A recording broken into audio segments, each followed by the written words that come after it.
Well, Neel, thank you for doing this. My pleasure. Thanks for having me. I always think it's, even though you assume people know it, I think it's always worth reminding you, what exactly does a regional Federal Reserve CEO and president do? And describe a little bit about what the office does and then what you actually do every day. Sure. Well, thanks again for having me. I appreciate the opportunity.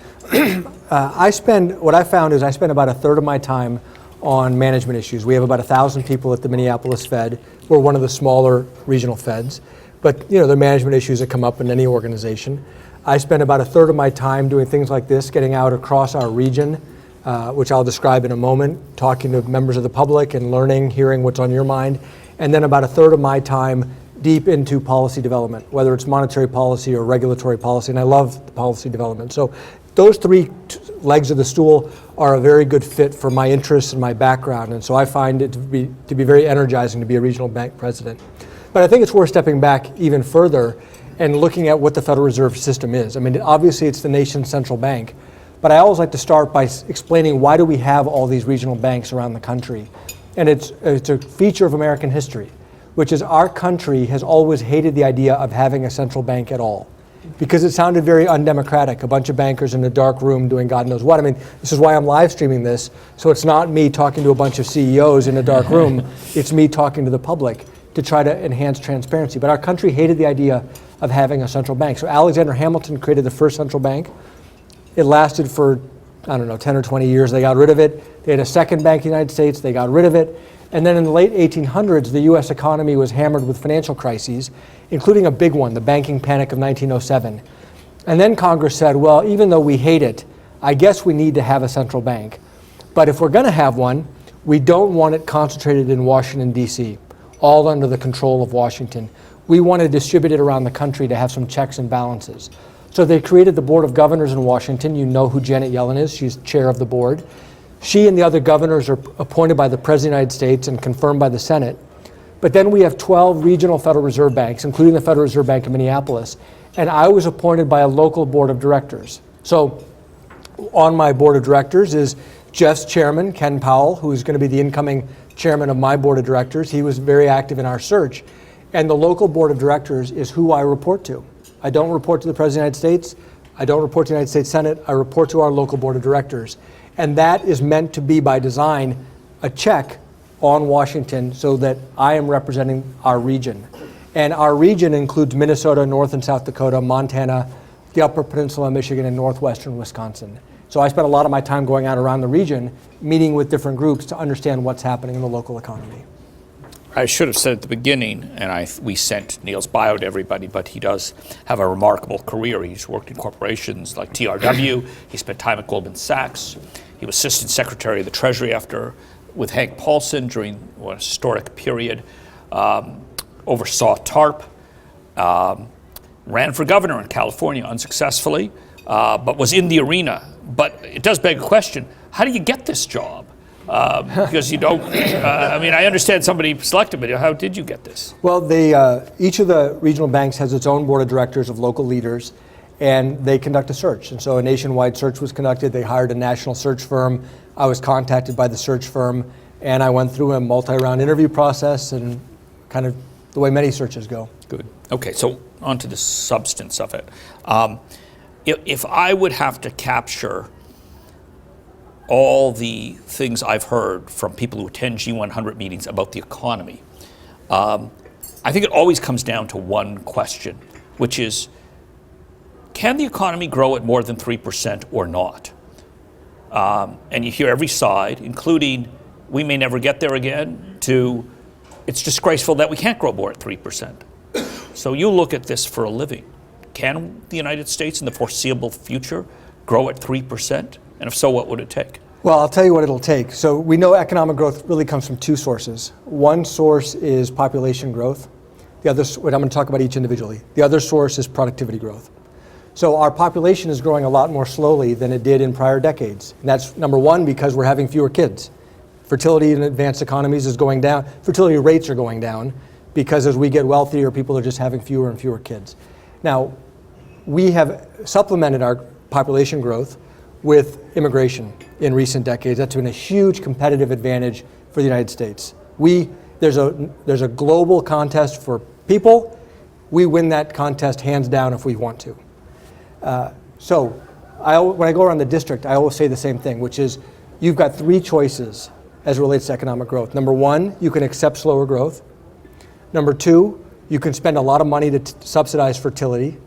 Right? Everyone laughs when I say it, but it's true. You can give out tax credits to families that have kids. Singapore has done this. You can provide free childcare. It's expensive, but you can do it. Or number three, you can embrace immigration. Those are your three choices. That's it. It's just math. And so I said this last week in Montana, and for the first time somebody said to me, you know, slower growth doesn't sound so bad. I've never had anybody say that to me before. I don't agree with slower growth. I think we need to look at the other options. So half of the equation is population growth. The other half of the equation is productivity growth. And this is a conundrum. We don't really understand why productivity in the US and in advanced economies generally is growing so slowly. It's growing much slower than it has in prior decades.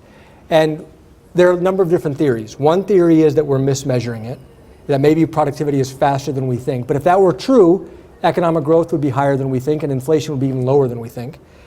Number two, slow productivity growth is happening in advanced economies around the world.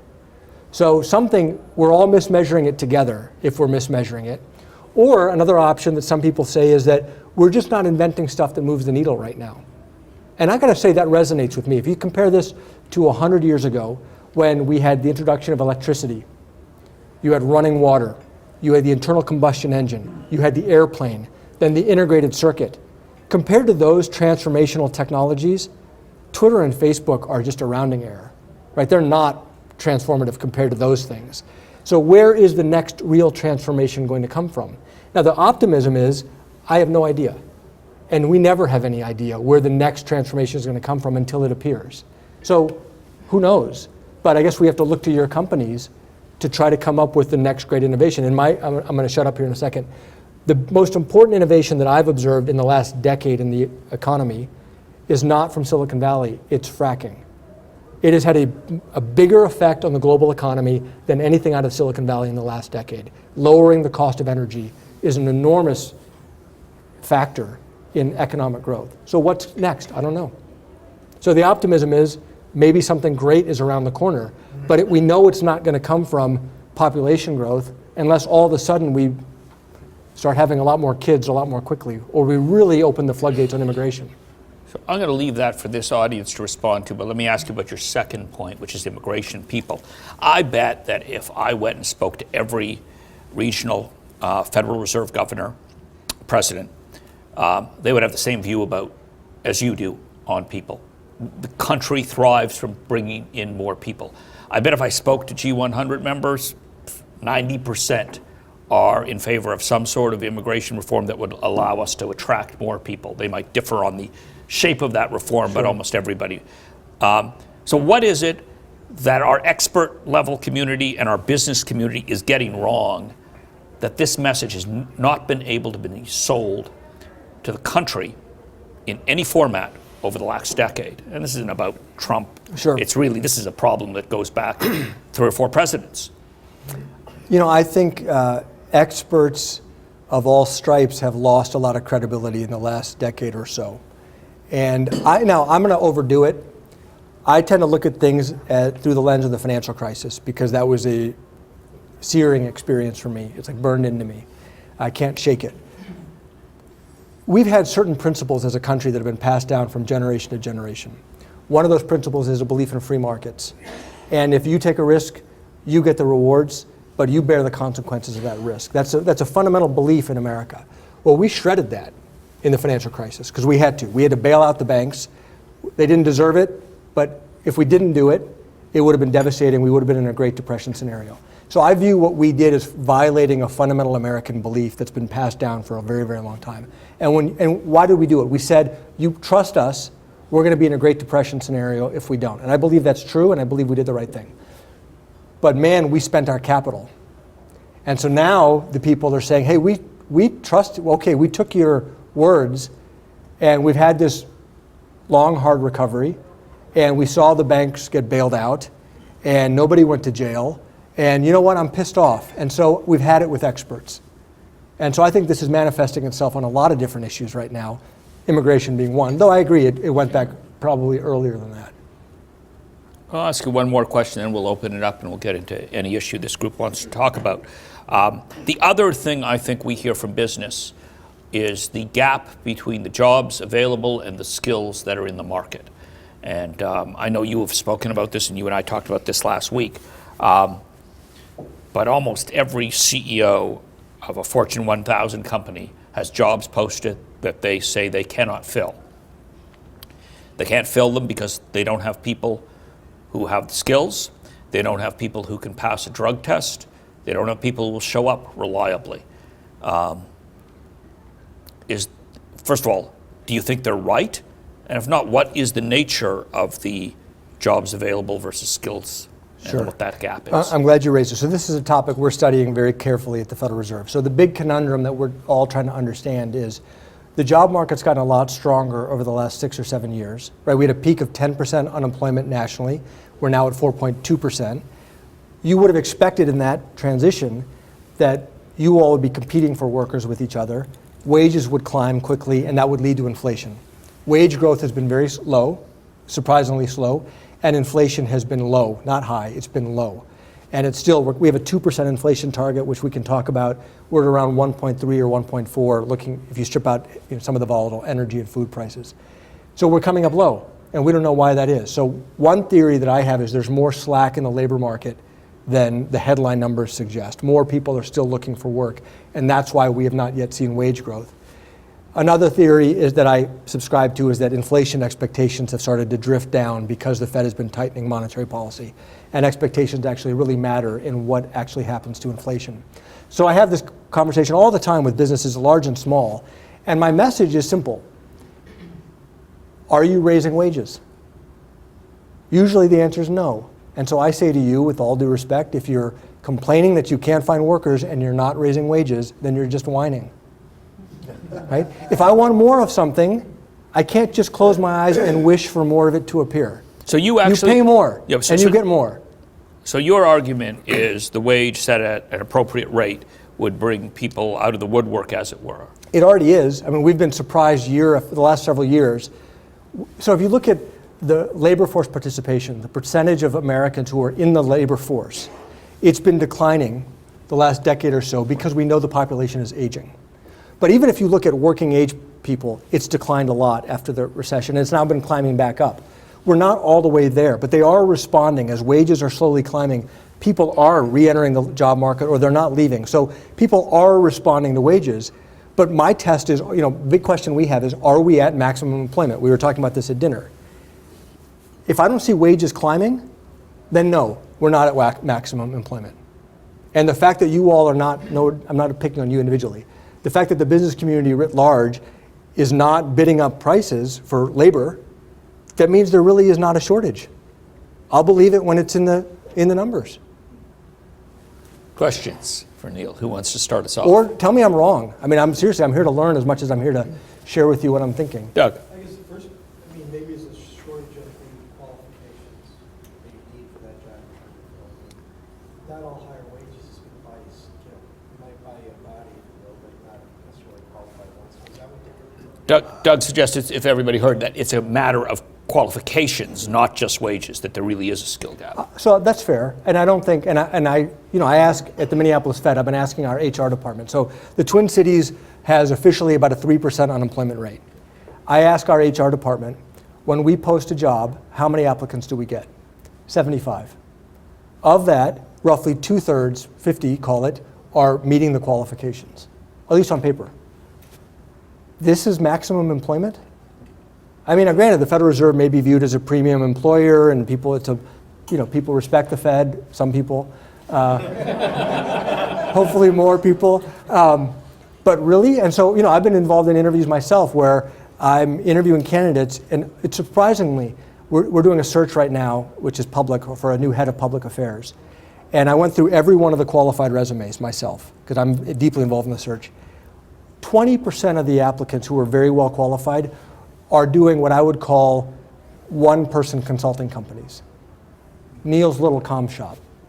Because they're between full-time jobs. And so they're doing stuff to kind of bridge the gap. I bet if you looked at the statistics, I bet every one of them is counted as fully employed. And I bet they're not really fully employed. And so yeah, skills matters, but wages and skills go together. So if you raise wages, can you attract more people into that skill, or who have the right skills? I would guess the answer is yes. So I'll give you some pushback on that we heard last week at one of our meetings.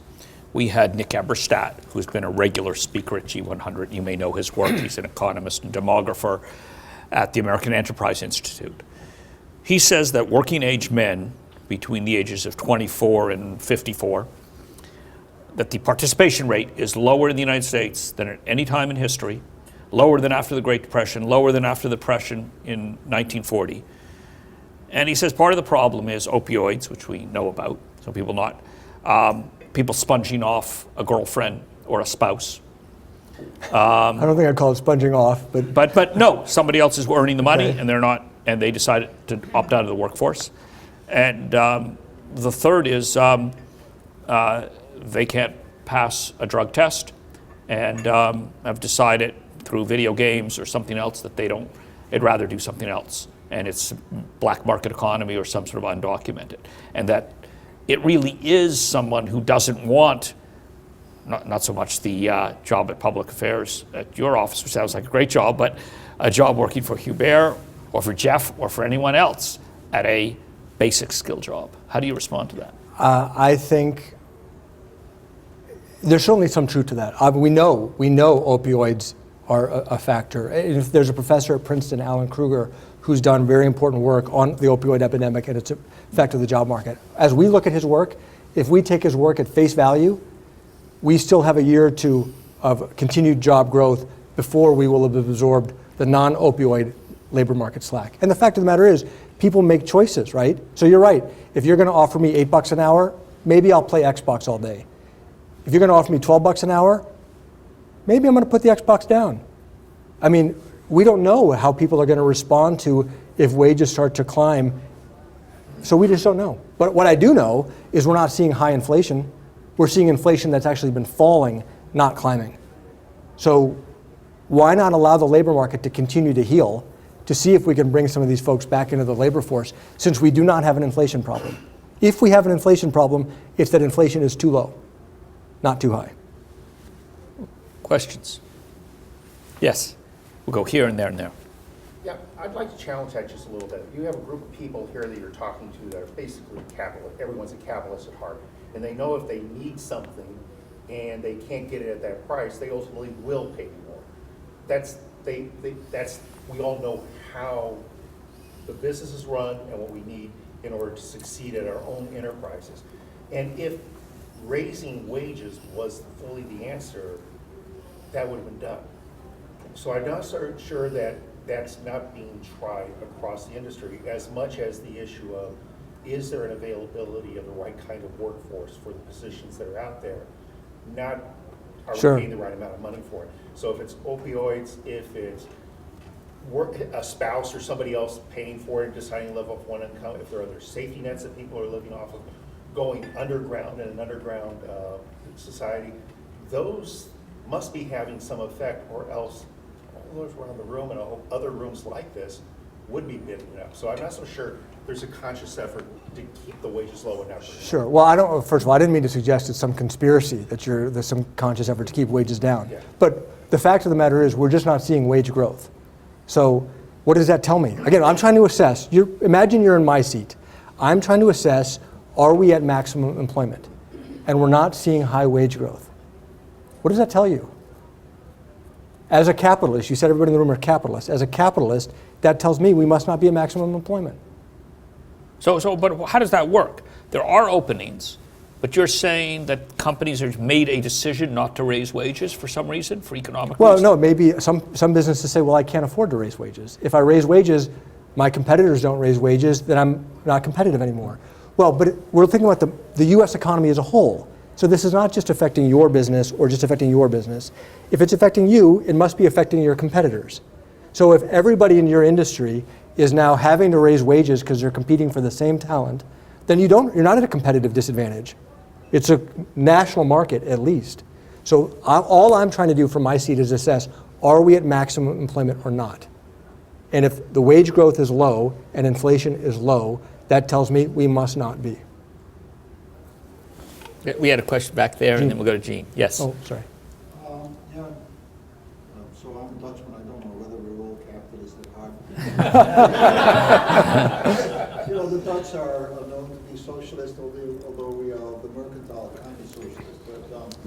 But three questions. One is, what's your view on minimum wages? Would it kickstart the economy if the U.S. would agree to raise minimum wages to say $15 an hour?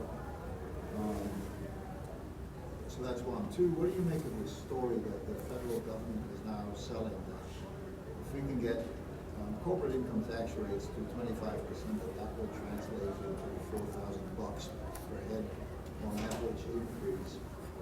And the third question that I would have, in my own country, the labor participation of people of 55 and older has doubled over the last 20 years. Is there any room for labor participation increases of elderly people? And I know it's very different because in the Netherlands, everybody would retire at age 55. We are fortunately corrected that. But is there any room in your view for better participation of older people? Let's start with the minimum wage. All right, so minimum wage, they're winners and losers. And I think policymakers need to be conscious of that. I would say, I think this is something that needs to be decided locally because each local labor market, each local business environment is very different. You raise the minimum wage, it's going to help those who keep their jobs, and it's going to make it harder for those who don't have jobs. I mean, that's just basic. You understand that. Personally, the thing we were just talking about is a stronger overall economy, raising wages for everybody. Then you don't have winners and losers because the rising tide is lifting all the boats. So personally, I think just a stronger, more vibrant labor market is better than artificially doing it through the minimum wage. But again, I do think that it should be done at the local level. And if you're starting from a position of very low unemployment, there are probably fewer losers than if you're starting from a position of relatively higher unemployment on that. So I don't think that just a national very high minimum wage would necessarily be a net positive. I think there would probably end up being a lot of people who end up being harmed by it unintentionally. I don't know enough about the tax plan to know. I don't think, to my knowledge, a lot of details have not yet been released yet to know what it's going to mean for workers. I mean, my preference would be some type of revenue neutral tax cut. If I could design it myself, if I was emperor, I would design a revenue neutral tax cut. Some of you would like it, some of you probably wouldn't because some of you probably like some of the deductions that others aren't taking advantage of. One of the big poorly designed elements of our tax code is the interest deductibility of debt.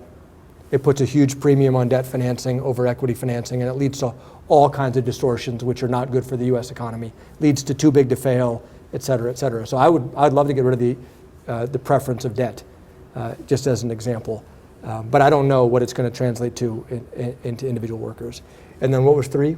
Number 3 was the number of people over 55 who are in the workforce. Yeah, it's actually been climbing here too.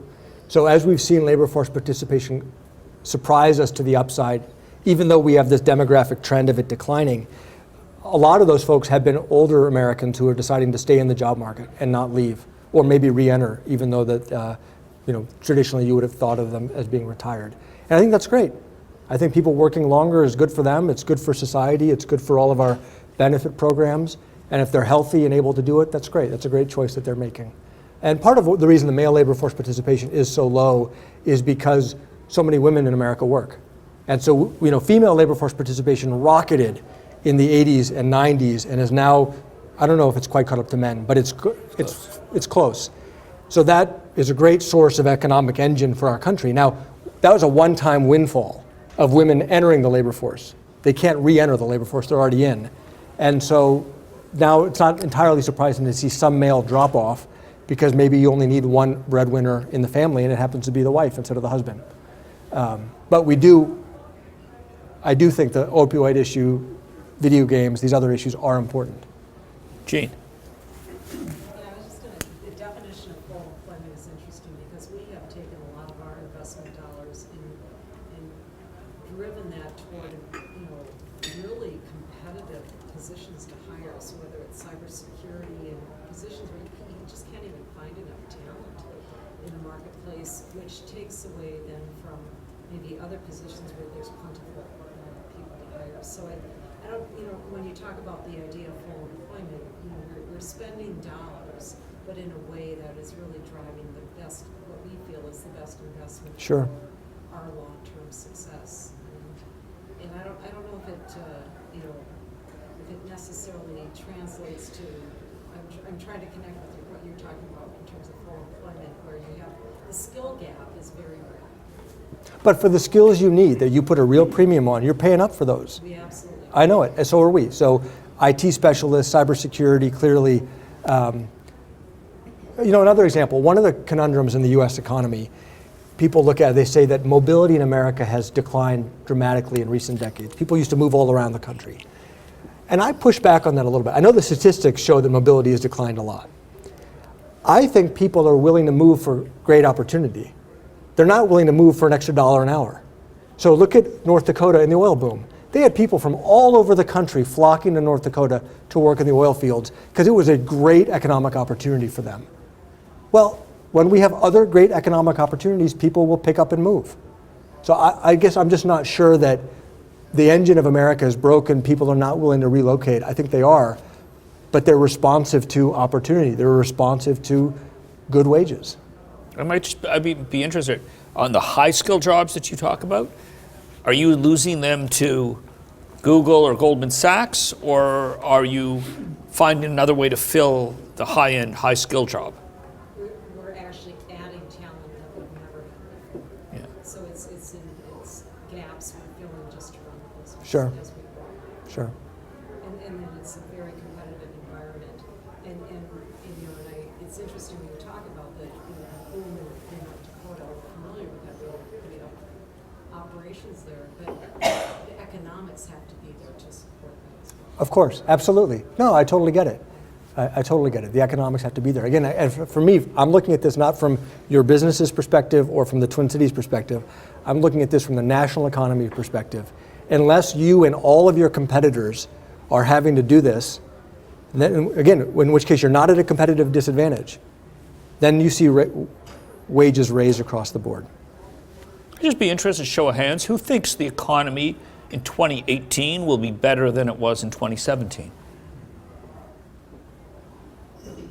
Global or U.S.? U.S. Okay, so I'd say that's about a third of the room. What's your view? I don't know. We're all disappointed at the kind of growth rates that we've been experiencing, but we kind of understand them now, given what's happening in productivity, what's happening in demographics and population. I don't see any big catalyst to change that dynamic. And so, for example, there's a lot of optimism in the public markets after the election last year.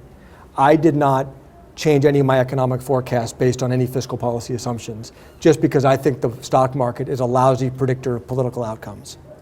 It didn't predict the November election. It didn't predict Brexit. Who knows if they're going to be able to predict tax reform or regulatory reform or immigration reform. So, if Congress passes something, we will analyze it. We'll put it into our models. But right now, I'm not counting on any kind of action from Congress that would change the growth trajectory of the country. And you do not believe that infrastructure spending is going to make a difference on the economy. Is that right? Well, I'm a little skeptical. We've got this, it's almost like apple pie, where everybody just says, oh my gosh, American infrastructure is terrible, and we all point to Shanghai Airport as the example. Look at how great Chinese airports are. I don't believe fancier airports is going to lead to higher growth. I've lived in California, I've lived in Minnesota, Ohio, Illinois, DC. Everywhere I've lived, I've been within around 45 minutes of a decent airport where I could get anywhere I needed. First of all, the Twin Cities airport, Minneapolis, it's a nice airport. If it was palatial, your businesses wouldn't grow any faster. Okay, so it isn't obvious to me. Our roads, yeah, we have some potholes. We have a lot of construction in Minnesota. I'm used to that now. But our roads are pretty good. So the idea that there's this massive bottleneck that's holding back U.S. economic growth, I don't see it. Now, have we underinvested in repairs and maintenance? Probably. Do we need to make those investments? Yes. But is that holding back U.S. growth? Hard for me to see. Push back. If you have a Super Bowl coming, that helps too. So. Yeah. Sure, yeah, absolutely. So, yeah. Go ahead, Mike. So does any of this discussion around labor participation and the lack of wage growth, does it infer productivity? You know, that maybe we don't, technology conversion.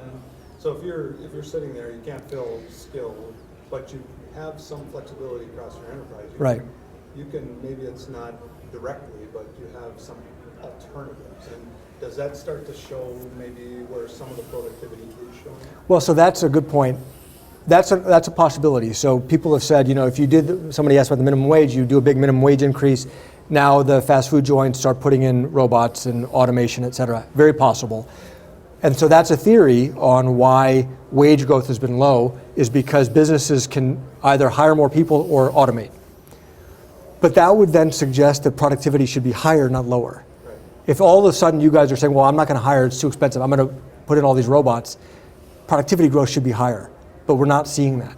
And that would imply that inflation is even lower. So you can't just do one of these adjustments and say, well, this one thing is mismeasured, because it actually affects all these other measurements that we're also making too. So I do think that this is happening. I do think automation has been around forever in different forms, and it's here to stay, and it's a source of productivity growth, but it's not happening at the scale that is showing up in the numbers in any meaningful way.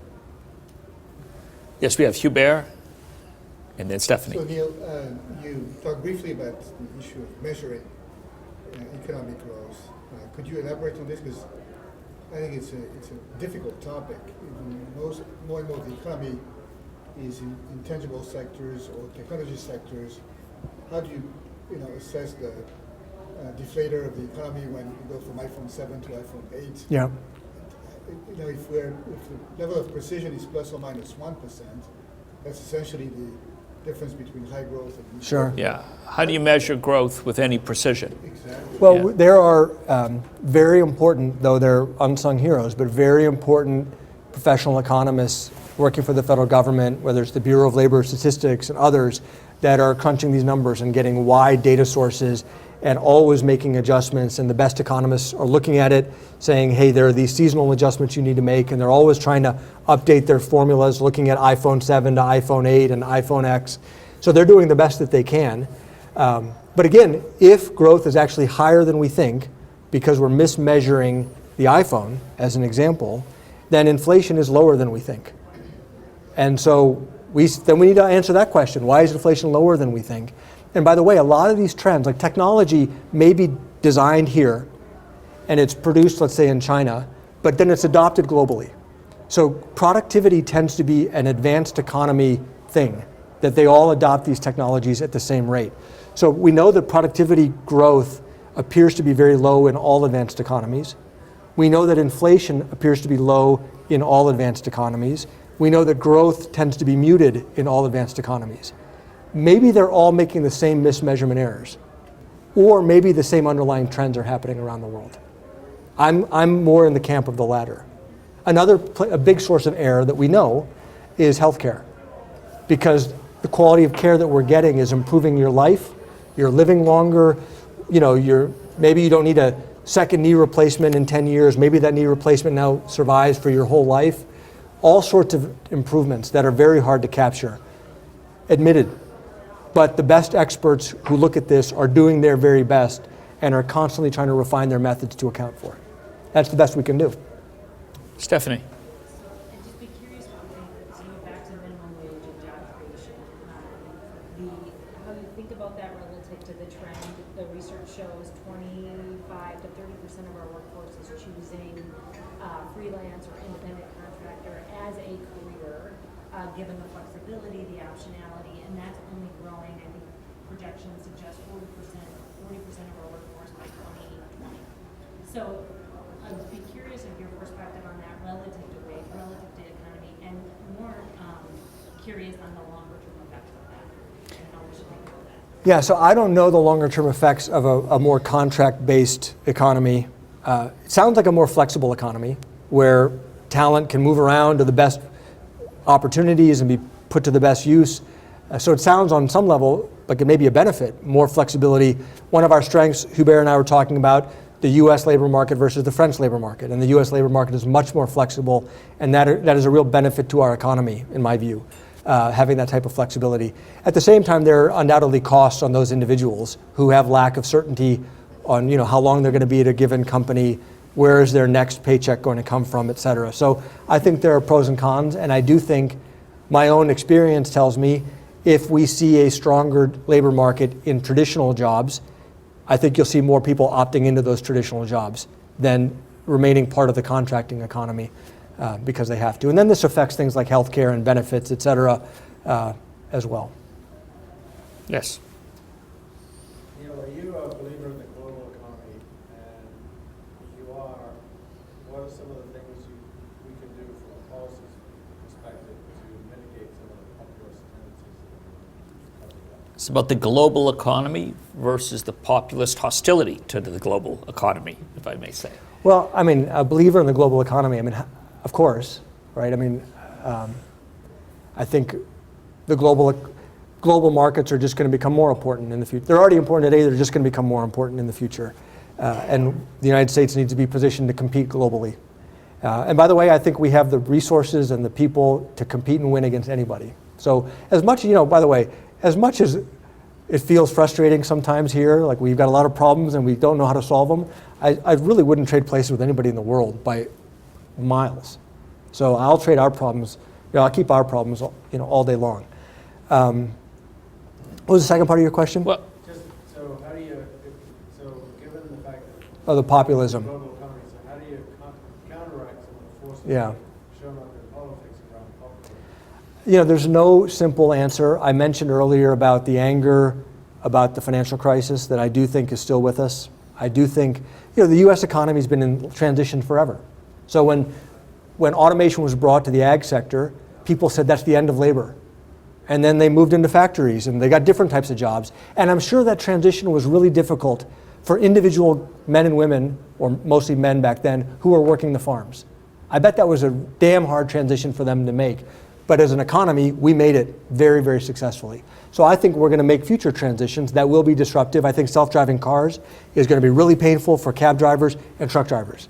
I think we will make that transition as a country, and I think as an economy, we will do well for it.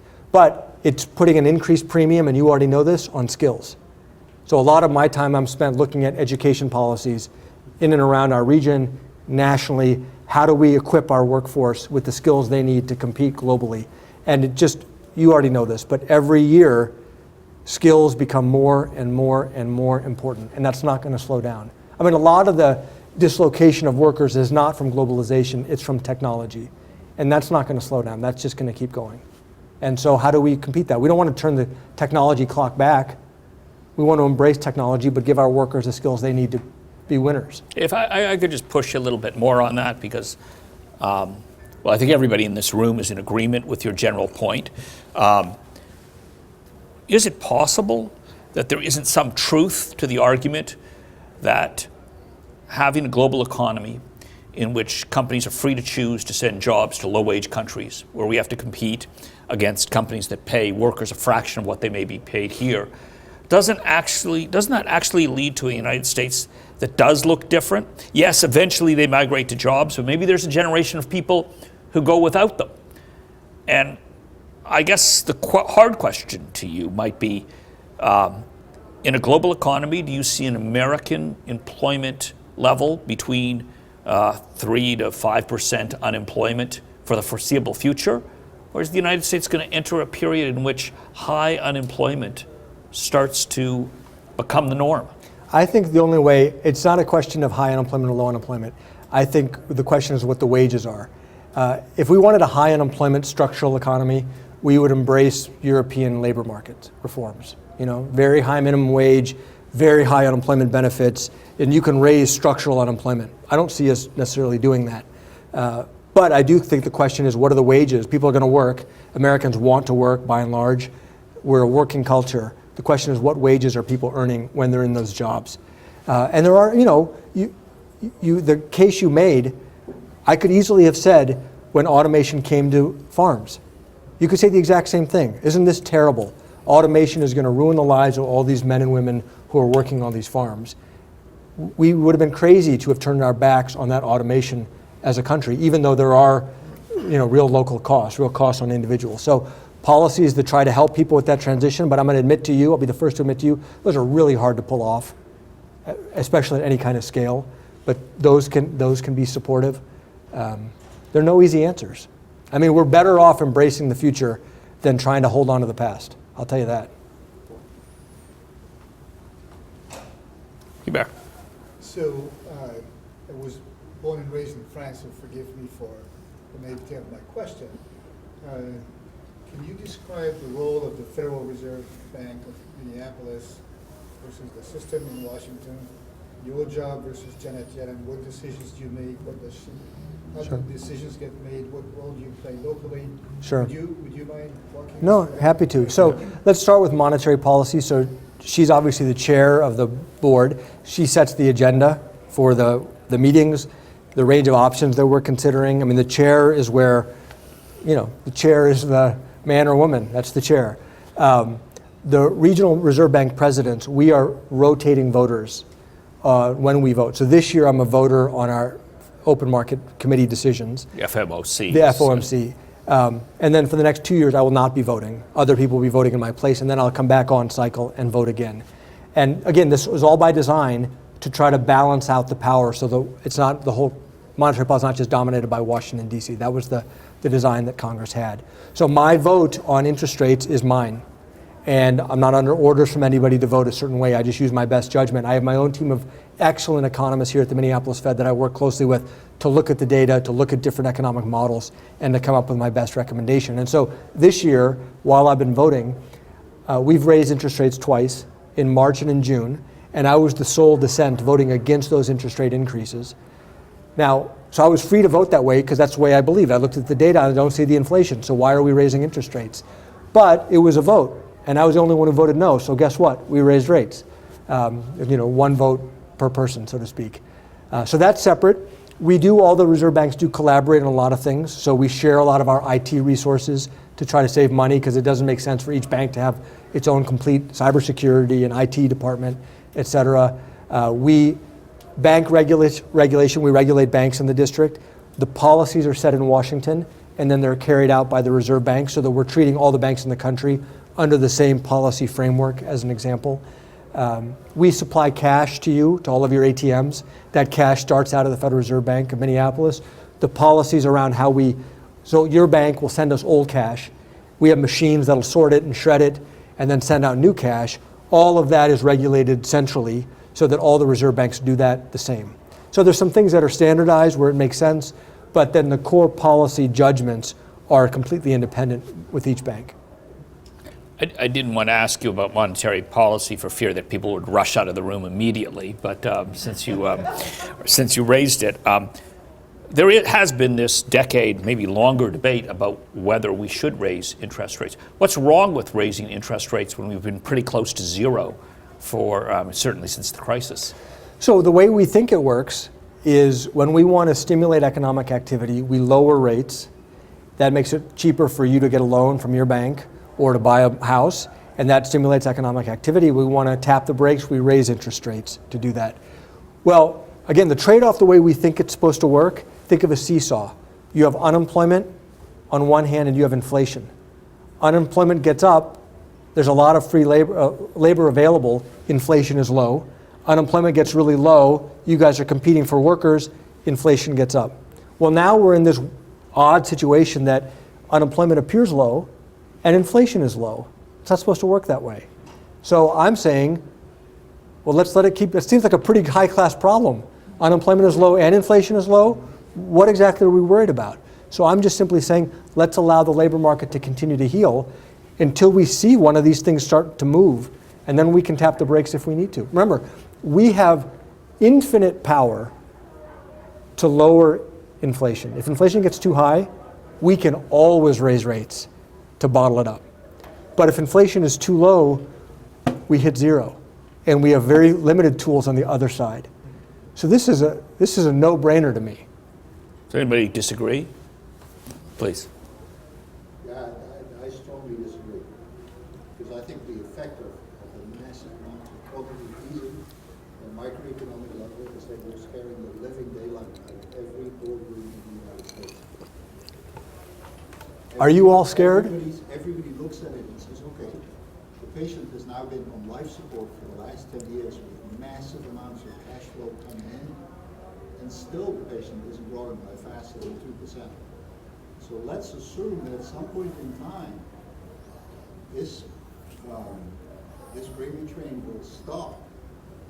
How healthy is the patient? It's like a doctor who has somebody on life support and says to the visiting family, get ready because he's going to be running a marathon. So invest in new plants and facilities.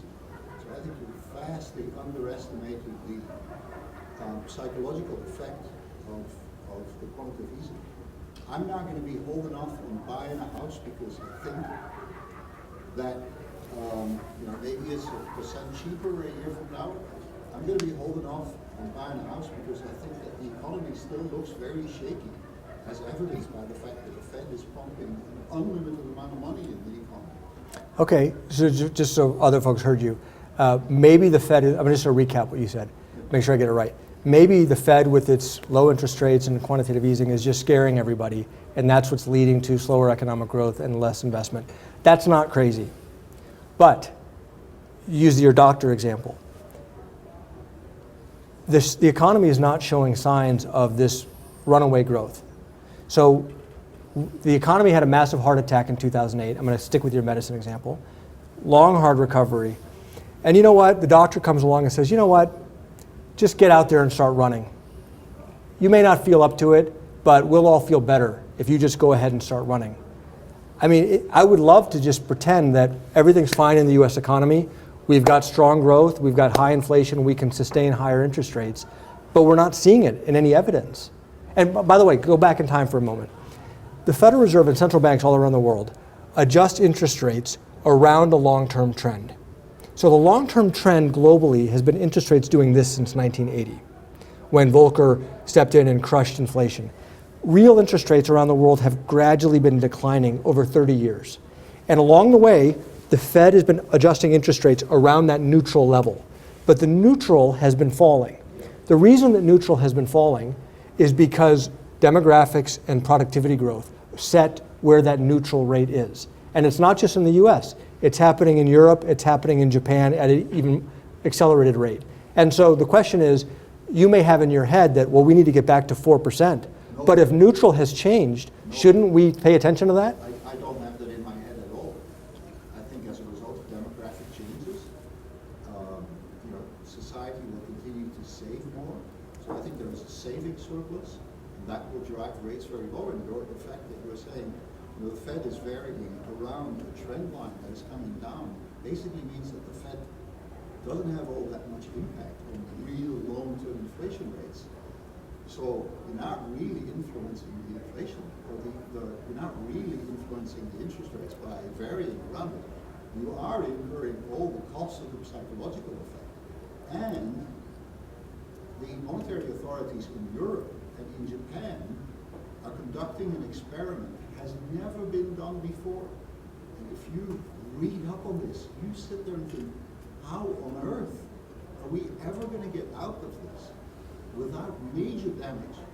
The Japanese, impossible that we'll get it right, pretty much. The Europeans have to have a lot of luck. And the US will have to have a fair amount of luck to get at the end of this. So what would you, if you were chair of the Fed, what would you do? I think that what needs to happen in this country is the politicians need to show that they can actually solve the really big... Okay, but hang on, hold on. Now you're punting. You're punting. You got to ask me a tough question, but I want to ask you an answer. You're at the Fed. You're chair of the Fed. You don't get to control what Congress does. What are you going to do? You're giving the politicians essentially a hook. So I think it's time to signal to the politicians, look, we're not going to be buying your debt wholesale. You're going to have to get off on your bikes and do something. And we are gradually, in the next 2, 3, 4 years, we're going to go back to normal. Okay, so in September, the Federal Reserve announced that we're beginning the process of shrinking our balance sheet. And that process has now begun. And it'll take, just like you said, 3 or 4 years to return to a more normal level. So are we doing exactly what you suggested? Yeah, I know. So I'm just taking issue with keeping rates low. I think it's very healthy that the Fed is starting to talk about, no, it's going to become normal. We're going to go back to normal trendline interest rates. We're going to get the patient health life support. And the faster we do it, the better it is. Because the easy money that is being pumped into the economy, I don't think it does anything at a micro level, neither at a household level nor at a company level. I think companies are, and it's certainly true for my own company. We sit on the best balance sheet that we've ever set. We're very much on the level. Interest rates are really low. So the argument is, let's go and buy a big company, or let's go and do a very big expansion. Well, I need a lot of convincing of my board members, because they're all saying, you know what, it doesn't feel that good, eh? Okay, but I'm sorry to spend everybody's time on this. No, this is a good But conversation you for really us. think in your board that if the Fed had just said over the last year, well, we're going to raise rates a lot more aggressively, that would change that dynamic? That's what's causing your board anxiety? Really? I think that if the Fed would be making very consistent signals, I think that is actually the the point. sooner we get back to normal, the better it is. We see a lot of room. We're willing to take some downside risk. We're going to lean into it If- rather than the Fed has been leaning into it on a couple of times, and at the first hint of trouble, you say, whoa, no, that's not really what we intended. So I think the Fed should lean into it and say, okay, we're going to go back to normal. We're going to get out of the economy. We're going to stop at an accelerated pace, buying all of this paper, and the economy has to stand on its own. And if it really goes wrong, okay, then we'll get back in. Because the next recession, you don't have any instruments anymore. I know. So if I could just echo, because we have heard this at our meetings before, in part, it's not the economics, it's the unpredictability and the sense that you're waiting for this quarterly election where the Fed may or may not raise rates 25 basis points is what makes people nervous.